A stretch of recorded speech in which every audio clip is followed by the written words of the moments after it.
Welcome back. Let's add some finishing touches to make your site look just that much better. If we take a look at your site, this is just the home page that we have on our sample site. We'll go to the preview. We've got our banner at the top with our title, and then we've got some information, little welcoming message, resources, and a calendar. But it all kind of blends in.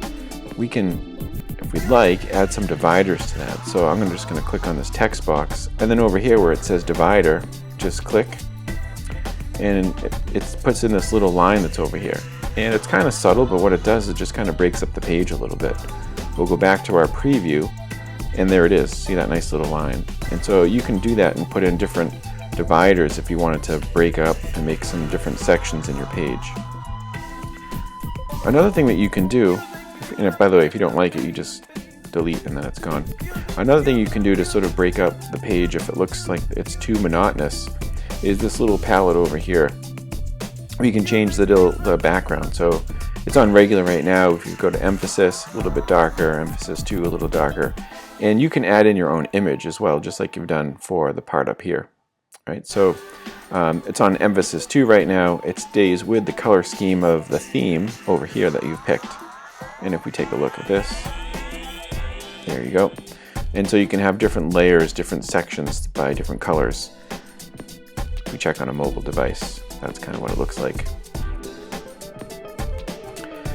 So I'm just going to keep this first part right here regular, but I do like having a divider right there, so I'll put that in. If the divider went someplace that you don't want it to go, you just have to get that little crosshair like that, and you can drag it, and you can put it wherever you want. You can add as many as you like as well if you wanted to have multiple dividers to break up the different sections. Another feature that I really like is you can add a title either above or below different items that you put in, like a calendar or a video or a picture, or a folder. All those things you can add titles to. How do you do that? Well, we've got a calendar that's right here. I'm just going to label this calendar. Pretty simple. And I'm going to double click to get my choices that come up. And I'm just going to type in calendar, just in case you didn't know. And what you do is you just take this whole text box, grab it, and you can put it either, went too far, at the top where that blue line is, and then we let go, and it puts calendar there, or you can click on it, and you can grab, and you can put it on the bottom if you like. And then it says calendar. That's kind of nice if you have pictures and you wanted to put a caption. If you don't want that on there, you just click on that text box where it is again, and you can grab and break it off of that. You can also change the formatting either before or after you've already linked it to the other object.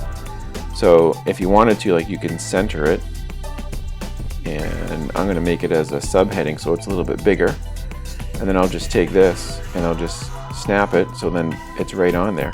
And what happens now is this becomes one object, and I can move the whole thing with the text name and with the object that it's attached to. So when we take a look, we'll take a peek at the preview. Let's go over here. It shows up, calendar, right? Of course, you can type whatever you want that's in there. You could do, any type of title that fits whatever the object is. So I like that feature. That's a good one. Let's do this. Let's go to our Pages tab over here. And we'll go to the resources. Now, what I want to do is I'm going to just go through and add in another folder. So I'll go to my insert, and then I want to go from my drive, and it brings up all of it. So mine's under here, and I'm doing that course. And so this is the one that I want to add, right? So I'm going to insert this, but before I do that, let's just make sure that we have the right permissions. So when you add in, here's that resources folder. Right, that's this one right over here. I just opened up my Google Drive.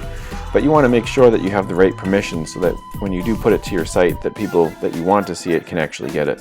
So if we just right click on this and we go to share, we get this window that comes up. We want to go to the advanced down at the bottom, and then we want to change. Now mine's already public on the web, but yours might not be. This is my school district's one, but you're going to have different options when you choose the different settings. So I want it to be public because I've put documents in there that I don't mind anyone else seeing. But if you don't want other people to see it, maybe you only want someone with the link, maybe someone only with your school district. Again, the choice is completely up to you, but just make sure you have it on the right setting. So I'm going to hit save and then done. So now I know when I go back to my Google Sites, when I insert this folder, which I'm going to do by hitting insert, that anyone on the web could get this as long as they have the web address for this. So, and this is just, I made a couple of copies of the syllabus and a presentation that we did. I want to name this, right? So I want to call this, this is the resources page, maybe I'll call it useful documents. So again, I'm going to double click and I'm going to type in useful documents. And I would like this to be centered. I would also like it to be a little bit bigger. And you don't even have to resize this. All you have to do is just grab it so you get the crosshairs. And wherever that blue line shows up, here it's for the top, here it's for the bottom, it just snaps in place. Useful documents, look at that. So now when we take a peek, now I have a title for this folder. And so that's really good too, because when you go to like the mobile version, now you don't have a random text box that might not be directly linked to the folder that you intended it to. It's actually one object as they're linked together. So I kind of like this feature a lot. And then we'll go back. Something else that you may want to do is you may want to prep some of these pages ahead of time, but you may not want people to see them right away. So maybe we have a course that we're teaching on benefits of a teacher website, and then these different pages, communication, staying organized, maybe these are weekly topics. So the first week you might only want people to see the communications page, and the others you want to be hidden. Very simple to do. We'll go to our pages tab over here, right? This is basically an overview of all the pages that we have on our site. And with the three little buttons on the side, maybe we only want this one to come up, or maybe we just want two to come up. So maybe the for students one that I have over here, if we click on the three buttons, what we can do is we can hide it from the navigation, right? We get this little symbol over here. We'll do the same thing for this one, hide from navigation. And let's even do the resources one, just for the time being, hide from navigation. And so now, when someone comes to our site, they're going to see the home page, and they only see the two that are not blocked out. Now, we've not deleted them. They're definitely there. If we click on this for students page, right, you can go and you can edit this. You can add information. You can add documents, video, folders, whatever you want, text. But you might want to hide it from the navigation until it's ready. Or maybe you're teaching a class this year and you're getting through everything and then you start over again and you don't want the students to get ahead, so you can block those off ahead of time, and so only release them or only make them viewable when the time comes. Right? If we go again to the preview, people that come to our page, they have an option to go to the home, they have an option to go to the communication and the staying organized, which we currently have, but that's it. They can't get to the other pages, at least not yet. If we go back over here, all we have to do is click on these three buttons again, and then just go to show in navigation. And then it pops up again. So when we go to our preview, there it is for our students.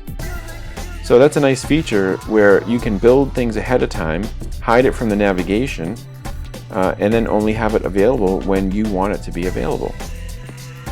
If you are team teaching or you have someone else that you want to add information to the page, you can also add editors, and it's as simple as putting in their name down here, and you can also change who can edit and who can view, just like you could on any other of the Google suite. So there we go. I'm going to go and make these viewable again. Show in navigation. And as we do this, you'll notice that they keep popping up on the top. And we're pretty much ready to go. Our site looks pretty good. We'll keep adding content as we go through. but you're well on your way to making a very usable, easy, user-friendly website for both you and the visitors. Thanks for watching.